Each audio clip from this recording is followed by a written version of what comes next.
Hello नमस्कार मेरे दोस्तों। और मुझे उम्मीद है आप लोग पढ़ रहे होंगे अच्छे से। आज हम लोग अपना अगला वीडियो लेके आ गए हैं। और जब मैं अगले वीडियो की बात करता हूं तो सबसे पहले मैं स्टार्ट करने से पहले आप लोगों से एक बहुत छोटा सा रिक्वेस्ट कर रहा हूं कि यहाँ पे देखिए, आप लोगों को दिख रहा होगा कि हमारा चैनल है। चैनल का नाम क्या है? प्रज्ञा पुल्ली। और इसको प्लीज आप लोग सब्सक्राइब करेंगे। यहाँ पे आप देखेंगे नेट जेआरएफ के लिए जो हिंदी सब्जेक्ट है उसके लिए 3000 प्लस क्वेश्चन हम लोग लेके आ रहे हैं। आप लोग अगर सिर्फ एक बार इसको सिर्फ सुन ले रहे हैं तो उससे आपका 70 to 80% कॉन्सेप्ट अगर आपका तैयार है तो मान लीजिए कि डाउट क्लियर हो जाएगा और एक तरीके से प्रैक्टिस हो जाएगा। बाकी 20% तो बचा ही रहेगा। तो प्लीज यहाँ पे आइए और इसको सब्सक्राइब करिए।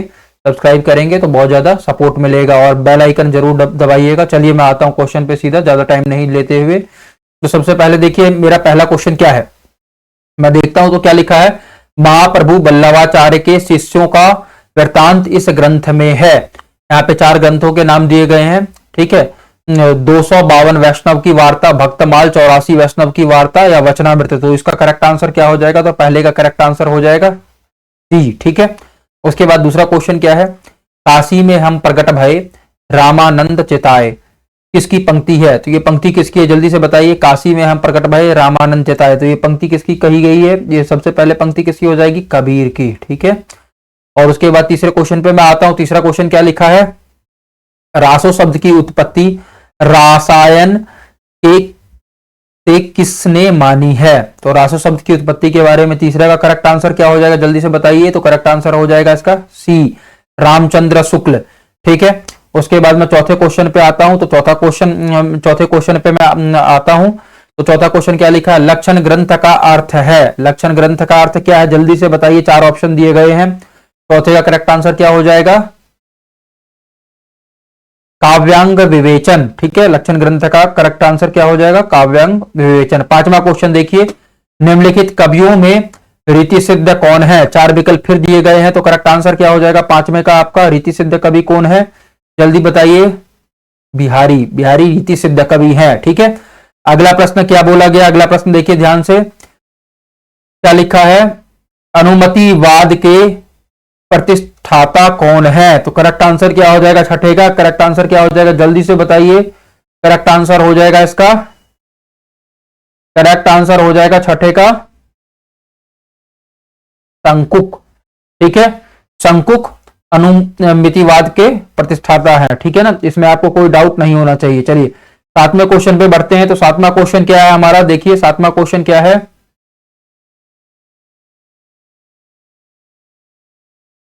किंशुक कुसुम जानकर झपटा भौरा सुख की लाल चोंच पर, तोते ने निज ठोर चलाई जामुन का फल उसे सोचकर।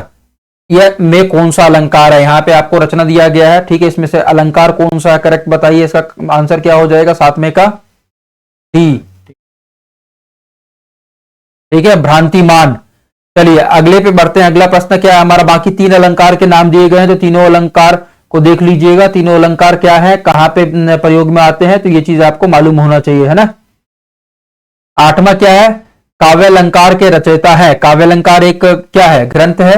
इसके रचयिता कौन है? 8वें का करेक्ट आंसर क्या हो जाएगा जल्दी से बताइए। तो 8वें का करेक्ट आंसर क्या हो जाएगा? भामा।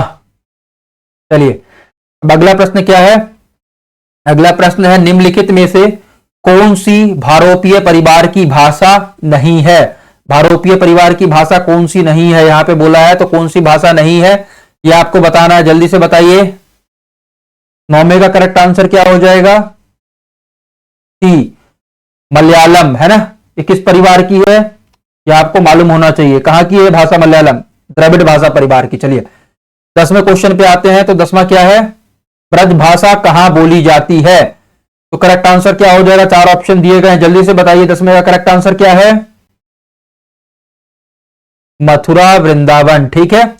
चलिए अगला क्वेश्चन देखिए, 11वां क्वेश्चन क्या लिखा है, विश्व जन की अर्चना में नहीं बाधक था इस व्यष्टि का अभिमान, किसकी पंक्ति है?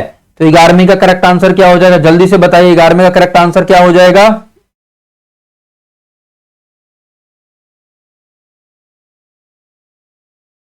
ठीक है, तो 11वीं का करेक्ट आंसर है बी, ठीक है।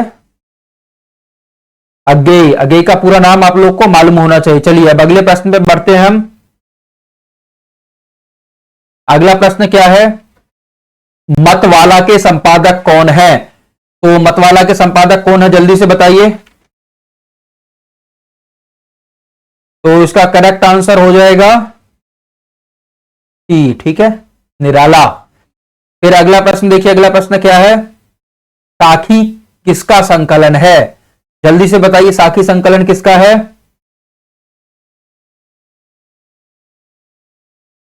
विजयदेव नारायण शाही, ठीक है। 14वां अगला प्रश्न है हमारे पास, जीवन विवेक ही साहित्य विवेक है, यह कथन किसका है? जल्दी से बताइए, 14वां का करेक्ट आंसर क्या हो जाएगा? हजारी प्रसाद द्विवेदी, ठीक है। अगला प्रश्न देखिए, 15वां प्रश्न क्या है, निम्नलिखित में से कौन प्रगतिशील आलोचक नहीं है? ध्यान से देखिए, प्रगतिशील आलोचक नहीं है पूछा है, तो करेक्ट आंसर क्या हो जाएगा 15 का? नंद दुलारे वाजपेयी, ठीक है, नंद दुलारे वाजपेयी प्रगतिशील आलोचक नहीं है। वो कौन से आलोचक हैं? स्वच्छंदतावादी आलोचक हैं। चलिए अगला प्रश्न क्या है, अलमा कबूतरी किसकी रचना है? बहुत सीधा क्वेश्चन पूछा गया है, जल्दी से बताइए। मैत्रेयी पुष्पा, ठीक है, किनकी रचना है ये आपको मालूम होना चाहिए। अगला प्रश्न है, विलोम किस नाटक का पात्र है? जल्दी से बताइए, 17 का करेक्ट आंसर क्या हो जाएगा?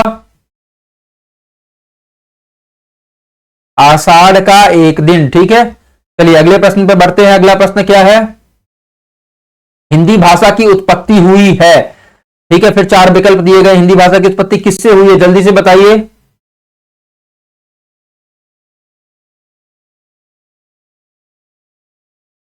इसका करेक्ट आंसर किससे हो जाएगा? प्राकृत से। चलिए अगला प्रश्न देखिए, निम्नलिखित में से कौन सी कीर्ति आत्मकथा है? जल्दी बताइए। 19वां, 4 यहां पे कीर्तियां दी गई हैं आपको, करेक्ट आंसर क्या हो जाएगा 19 का? अर्ध कथानक, ठीक है। अगला प्रश्न क्या है, चितवन की छाह निबंध संग्रह के रचयिता कौन है? करेक्ट आंसर क्या हो जाएगा? जल्दी से बताइए। विद्यानिवास मिश्र। चलिए अगला प्रश्न देखते हैं। अगला प्रश्न क्या लिखा है, कालक्रम के अनुसार चतुर्सेन शास्त्री के उपन्यासों का सही अनुक्रम कौन सा है? तो जल्दी से बोलिए कि इसका करेक्ट आंसर क्या हो जाएगा? ए हो जाएगा, ठीक है। हृदय की परख 1918 में लिखा गया था, ठीक है। उसके बाद क्या है, हृदय की प्यास 1931 की रचना है। उसके बाद अमर अभिलाषा 1933 की, और आत्मदाह 1937 की, ठीक है ना। चलिए अगले प्रश्न पे आ जाइए। अगला प्रश्न क्या है, कालखंड की दृष्टि से कहानियों का सही अनुक्रम लिखिए। तो कालखंड की दृष्टि से कहानियों का सही अनुक्रम क्या हो जाएगा? जल्दी बताइए।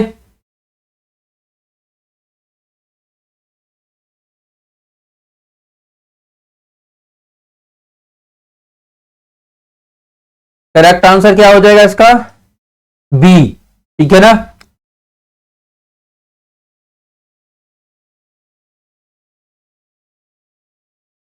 चलिए अगले प्रश्न पे आइए।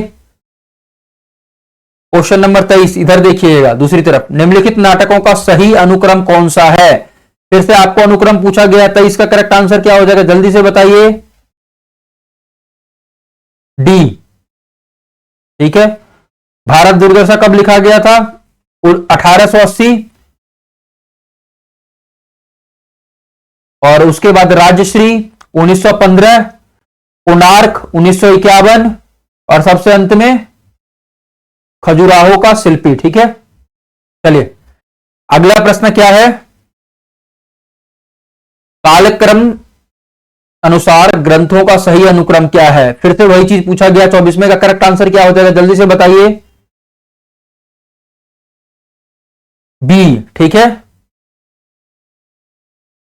सबसे पहले नाट्य शास्त्र, आचार्य कौन है? भरत मुनि है इसके।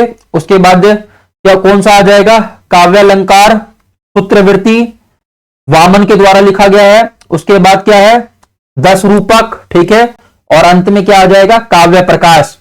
चलिए अगले प्रश्न पे आइए। प्रकाशन काल के अनुसार निम्नलिखित यात्रा वृत्तांतों का सही अनुक्रम बताइए। ठीक है, प्रकाशन के अनुसार जल्दी से बताइए, 25 में का करेक्ट आंसर क्या हो जाएगा?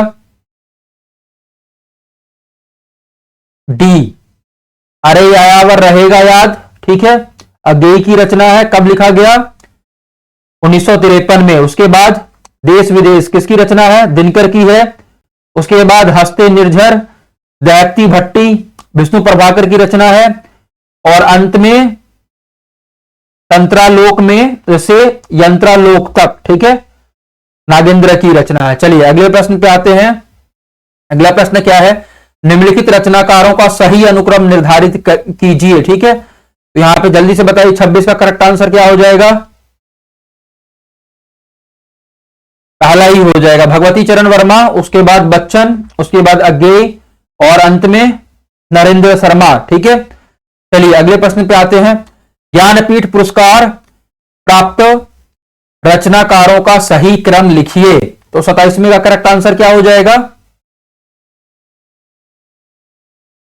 सी हो जाएगा। ठीक है, सबसे पहले दिनकर को 1972 में, फिर अज्ञेय को 1978 में, फिर निर्मल वर्मा को 1999 में और अंत में कुंवर नारायण को। ठीक है, यह मालूम होना चाहिए आपको। चलिए अगला क्या है? 28वां प्रश्न, आदिकालीन रचनाओं का सही अनुक्रम कौन सा है? जल्दी से बताइए 28 का करेक्ट आंसर क्या हो जाएगा? पहला ही हो जाएगा। ठीक है, भरतेश्वर बाहुबली रास, उसके बाद स्थूलीभद्र रास, फिर नेमिनाथ रास, फिर संगीत रत्नाकर। चलिए अगले प्रश्न पे आते हैं। तो अगला प्रश्न क्या है? अगला प्रश्न क्या है? रचना काल के अनुसार सही अनुक्रम लिखिए। ठीक है, तो यहां पे आपको विकल्प दिया गया है, तो विकल्प देखिए ध्यान से, क्या हो जाएगा इसका करेक्ट आंसर? पहला ही हो जाएगा, है ना? पहला ही विकल्प सही है, तो दूसरा देखने का जरूरत नहीं है। इंद्रधनु रौंदे हुए ये सीढ़ियों पर धूप में, नए इलाके में और वाजश्रवा के बहाने। ठीक है, चलिए अगले प्रश्न पे बढ़ते हैं। तो अगला प्रश्न क्या है हमारे पास? 30वां क्वेश्चन देखिए यहां पे।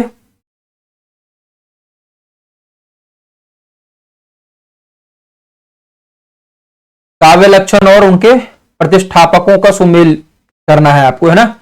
यहां पे आपको सूची 1 सूची 2 दिया गया है। ठीक है, शब्दार्थों सहितो काव्यम शरीरम तावदृष्टतम।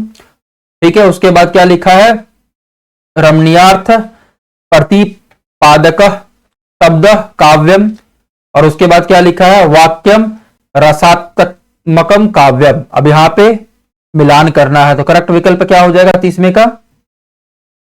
सी। ठीक है, ए किसका है? 5वें का। ठीक है, उसके बाद जब दूसरे की बात करते हैं हम, तो बी किससे मिलान खा रहा है? डंडी से। ठीक है, तीसरे की जब मैं बात करता हूं, सी किससे मिलान कर रहा है? और चौथे की बात करता हूं तो विश्वनाथ। चलिए अगले प्रश्न पे बढ़ते हैं। फिर यहां पे आपको मिलाना है, यहां पे कुछ वाद दे रखे हैं और यहां पे वाद से जो संबंधित है उनका नाम दे रखा है। ठीक है, इसको मिलान करिए, क्या हो जाएगा 31वें का सही आंसर?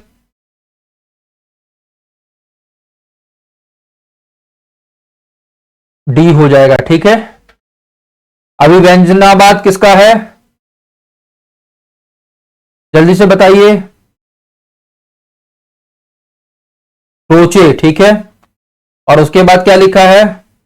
अंत अंतश्चेतनावादी यथार्थवाद किसका है? लॉरेंस। ठीक है, और उसके बाद क्या है? स्वच्छंदतावाद किससे जुड़ा हुआ है?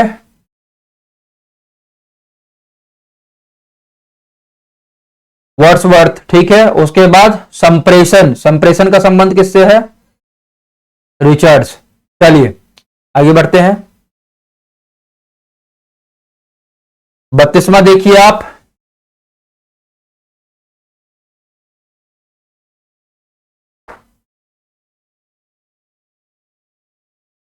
मिलान कर लिया आपने, सही आंसर क्या हो जाएगा इसका?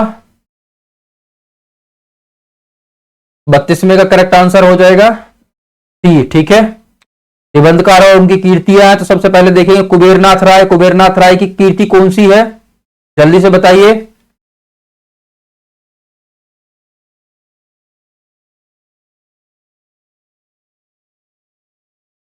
प्रिया नीलकंठी। हजारी प्रसाद द्विवेदी की कीर्ति कौन सी है? भीष्म को क्षमा नहीं किया गया। विद्यानिवास मिश्र की कीर्ति कौन सी है? मेरे राम का मुकुट भीग रहा है। और अंतिम रामचंद्र शुक्ल चिंतामणि, ये तो सबको मालूम होगा। चलिए अब अगले प्रश्न पे आते हैं। प्रश्न संख्या 33 देखिए। उपन्यास और उपन्यासकार को का सुमेलन करना है आपको। जल्दी से देखिए, करेक्ट आंसर बताइए क्या हो जाएगा 33 में का। पुनर्नवा किसने लिखा है? हजारी प्रसाद द्विवेदी। तो पहले का 3 किसमें है? सिर्फ इसमें है, तो करेक्ट आंसर क्या हो जाएगा? डी। ठीक है, चलिए और इसके फिर बाकी 3 आप मिलान कर लीजिएगा। मैं आगे बढ़ता हूं। 34वां देखिए प्रश्न क्या है। पत्रिकाओं तथा उसके संपादक का सुमेलन कीजिए। ठीक है, पत्रिकाओं के साथ उसके संपादक का सुमेल करना है आपको। तो करेक्ट आंसर जल्दी से बताइए 35वें का क्या हो जाएगा? 34वें का, सॉरी।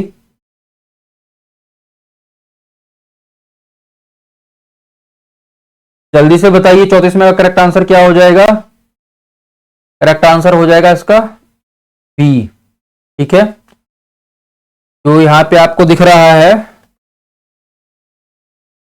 वागर्थ विजय बहादुर सिंह से जुड़ा हुआ है, और जब एक मैच कर गया तो सबको मैच करने की आवश्यकता नहीं है। अगले प्रश्न पे बढ़ते हैं। 35वां प्रश्न क्या है। कहानीकार और उनकी कहानियों का सुमेलन कीजिए। उषा प्रियंवदा, इनकी कहानी कौन सी है, जल्दी से बताइए। वापसी। और 3 किसी में है? पहले में 3 एक ही विकल्प में है, तो करेक्ट आंसर इसका क्या हो जाएगा? ए। बाकी का मिलान आप कर लीजिएगा। चलिए 36वां क्वेश्चन देखिए क्या लिखा है। पंक्तियों के साथ कवियों का सुमेलन कीजिए। ठीक है, पंक्तियों के साथ कवियों का सुमेलन कीजिए। तो सबसे पहले देखिए यहां क्या हो जाएगा 36 में की अगर मैं बात करता हूं तो जल्दी से बताइए क्या हो जाएगा। अन्याय जिधर है उधर शक्ति, किसी पंक्ति है ये? बहुत प्रसिद्ध पंक्ति है। कहां से लिया गया है? राम की शक्ति पूजा। राम की शक्ति पूजा किसने लिखा है, जल्दी से बताइए। निराला। अगली पंक्ति क्या है? नारी तुम केवल सरदाओ, किसकी पंक्ति है ये? प्रसाद कामायनी से लिया गया। ठीक है, फिर क्या है? बहुत दिनों तक चूल्हा रोया चक्की रही उदास, किसकी पंक्ति है? नागार्जुन। सिंहासन खालो खाली करो कि जनता आती है, किसकी पंक्ति है ये, जल्दी से बताइए। दिनकर। तो इसका करेक्ट आंसर क्या हो जाएगा? अभी ऊपर पेयर देखेंगे तब मालूम चलेगा, है ना। तो इसका करेक्ट आंसर क्या हो जाएगा? सी। चलिए अगले प्रश्न पे आते हैं। विधा को उसकी रचना के साथ सुमेलित कीजिए। कविता क्या है, कहानी क्या है, उपन्यास क्या है, नाटक क्या है, आपको बताना है। जल्दी से बताइए। यहां पे जो 5 रचना है इसमें से कविता कौन सी है, इसका जल्दी से बताइए। अबूतर कबूतर। ठीक है, फिर कहानी कौन सा है इसमें? शहादतनामा। उपन्यास कौन सा है, जल्दी से बताइए। पहला गिरमिटिया। और जो बचा नाटक, कौन सा नाटक? देहांतर। और अशोक के फूल क्या है, निबंध। चलिए तो करेक्ट आंसर इसका क्या हो जाएगा? करेक्ट आंसर बताइए इसका जल्दी से, क्या पेयरिंग मैच कर रहा है? करेक्ट आंसर हो जाएगा 37 का ए। चलिए अगले प्रश्न पे बढ़ते हैं। 38वां देखिए। पात्र को उसकी कीर्ति के साथ सुमेलित कीजिए। जल्दी से देखिए, पात्र यहां पे दिया गया है और मेल करना है आपको, तो क्या हो जाएगा? 4 पात्र है ना, और यहां पे कीर्तियां हैं। जल्दी जल्दी से बताइए 38वें का करेक्ट आंसर क्या हो जाएगा? न्यूनिया किससे किसका पात्र है? पानभट्ट की आत्मकथा। और पहले का 5 एक ही विकल्प में है, तो इसका करेक्ट आंसर हो जाएगा बी। अगला प्रश्न देखिए, नाटक को उसके पात्र के साथ सुमेलित कीजिए। जल्दी से देखिए, यहां पे 4 दिया गया है। चंद्रगुप्त, आषाढ़ का एक दिन, सूर्य की अंतिम किरण से सूर्य की पहली किरण तक, और देहांतर। जल्दी से देखिए क्या हो जाएगा।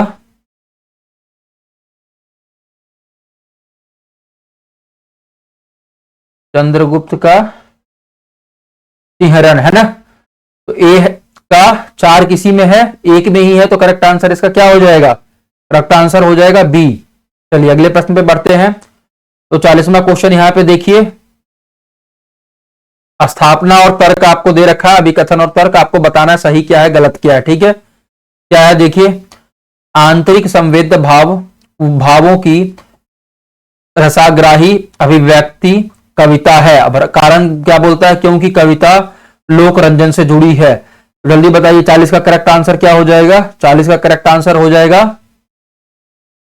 डी, ए सही है किंतु आर गलत है। ठीक है, इसमें कोई डाउट आपको नहीं रहना चाहिए।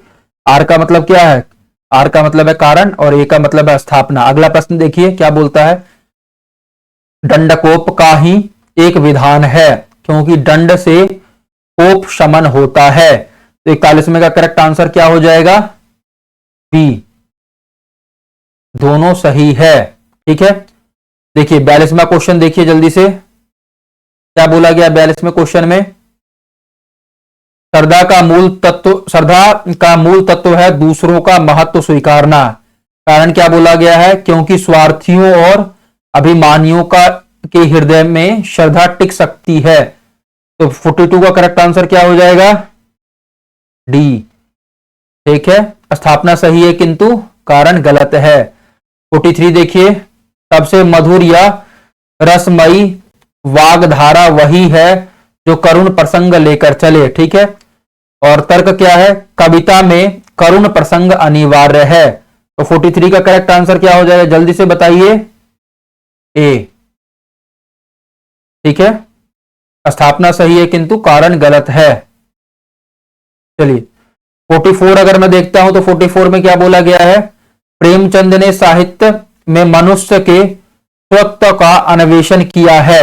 और तर्क क्या है, प्रेमचंद की रचनाएं कल्पनाश्रित है। तो क्या हो जाएगा 44 का करेक्ट आंसर, 44 का करेक्ट आंसर क्या हो जाएगा, ए सही है और कारण गलत है। ठीक है ना, चलिए अगले प्रश्न पे बढ़ते हैं। 45वां प्रश्न क्या है हमारे पास,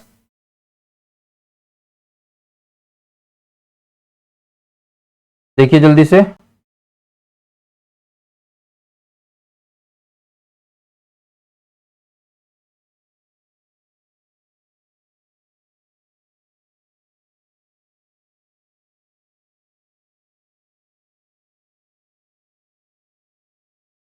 पैंतालीसवें प्रश्न में क्या बोल रहा है,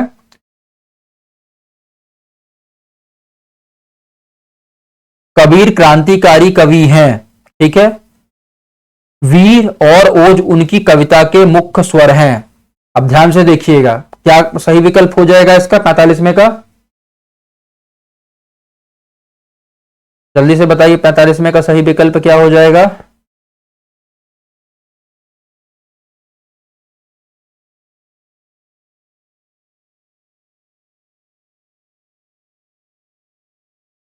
ठीक है, 45वें का कारण गलत है, ओज और ये उनके कविता का हिस्सा नहीं है। चलिए अब आगे देखते हैं। सबसे पहले तो यहां देखिए, यहां पे आपको एक अवतरण दिया है, उसको पढ़ना है, उसी के आधार पे आपको उत्तर करना है। तो ये आप पढ़िए, मैं पढ़ देता हूं जल्दी से। कलयुग सब युगों से अच्छा है, क्योंकि इसमें मानस पाप का कुछ फल नहीं होता, किंतु मानस पुण्य का पूरा फल मिलता है। राम का नाम राम से भी बड़ा है, भय की कोई जरूरत नहीं है। योग ने ग्रस्त को जरूरत से ज्यादा संशयालु बना दिया है। भक्ति ने पूरा आशावादी, एक ने मुक्ति को महंगा सौदा बता दिया, दूसरे ने बहुत सस्ता। योग में गद दस्यु भावुकता का कोई स्थान नहीं। जो भक्ति पग पग पर भक्त को कप आवेग जड़ता और रोमोद गम की अवस्था में ला देती है, वह इस क्षेत्र में आप परिचित थी, और यदि सचमुच में ही भाग और विभाग और अविभाग से परे है, सूक्ष्म और स्थूल है, के अतीत है, यदि वे एक रस है, समरस है, तो फिर रोने से क्या होता है? अब इसके आधार पे आपको उत्तर देना है, ठीक है। तो पहला प्रश्न यहाँ पे क्या बोला गया है? कलयुग सब युगों से अच्छा क्यों है, क्यों अच्छा है, ठीक है। तो सही आंसर क्या हो जाएगा 46 का? जल्दी से बताइए करेक्ट आंसर क्या है 46 का। तो 46 का करेक्ट आंसर हो जाएगा, जल्दी से बताइए।